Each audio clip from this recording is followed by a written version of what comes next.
Let's spike news at 7।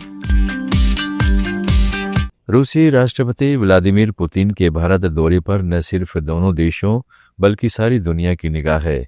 Putin ने प्रधानमंत्री नरेंद्र मोदी की जमकर तारीफ की है और कहा है कि मोदी दबाव में आने वालों में से नहीं है। पुतिन ने भारत की तेज आर्थिक तरक्की और 7.7% की विकास दर को भी सराहा। साथ ही दोनों देशों के द्विपक्षीय संबंधों को अनोखा बताया। भारत रवाना होने से पहले मॉस्को में एक मीडिया हाउस से बातचीत में पुतिन ने बताया कि भारत रूस के बीच 90% से ज्यादा लेन देन सफलतापूर्वक पूरे हो चुके हैं। उन्होंने पीएम मोदी के साथ सितंबर में चीन में हुई शंघाई कोऑपरेशन समिट के दौरान की लिमोजिन राइड का भी जिक्र किया और इसे दोस्ती की निशानी बताया। पुतिन दिल्ली में मोदी के साथ शिखर बैठक करेंगे, जहां ऊर्जा, रक्षा और तकनीकी क्षेत्र में बड़े समझौते होने की उम्मीद है। दिल्ली में पुतिन की सुरक्षा के लिए विशेष तैयारी की गई है। इसमें हेलीकॉप्टर पेट्रोलिंग, रोड ब्लॉकेज और इलेक्ट्रॉनिक निगरानी जैसी व्यवस्था भी शामिल है। आपको ये भी बता दें कि यूक्रेन के साथ युद्ध शुरू होने के बाद राष्ट्रपति पुतिन की विदेश यात्राएं काफी सीमित हो गई हैं। 2022 में अब तक पुतिन ने मुख्य रूप से बेलारूस, उत्तर कोरिया, चीन, वियतनाम, उज्बेकिस्तान और कजाकिस्तान जैसे देशों की यात्राएं की हैं, जबकि पश्चिमी देशों में केवल अमेरिका में इस साल अगस्त में अलास्का दौरा किया। युद्ध के दौरान उनका यह भारत दौरा पहली बार है। केंद्रीय मंत्री पीयूष गोयल ने भारत रूस संबंधों को लेकर कहा है कि प्रधानमंत्री नरेंद्र मोदी ने भारत रूस रिश्ते की असली भावना को समझा है।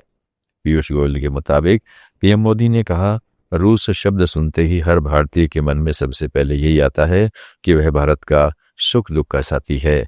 अच्छे हो या बुरे दिन, रूस हमेशा भारत के साथ खड़ा रहा है।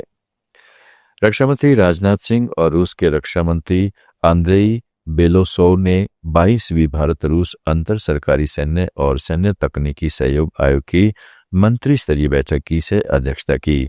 इस बैठक में भारत और रूस के बीच रक्षा सहयोग, सैन्य तकनीक और संयुक्त परियोजनाओं को लेकर अहम मुद्दों पर चर्चा हुई। बैठक के दौरान रक्षा मंत्री राजनाथ सिंह ने कहा कि भारत रूस संबंध मजबूत और भरोसेमंद साझेदारी पर आधारित हैं। उन्होंने बताया कि एपेक्स लेवल पर प्रधानमंत्री नरेंद्र मोदी और रूसी राष्ट्रपति व्लादिमीर पुतिन के बीच लगातार संवाद बना हुआ है।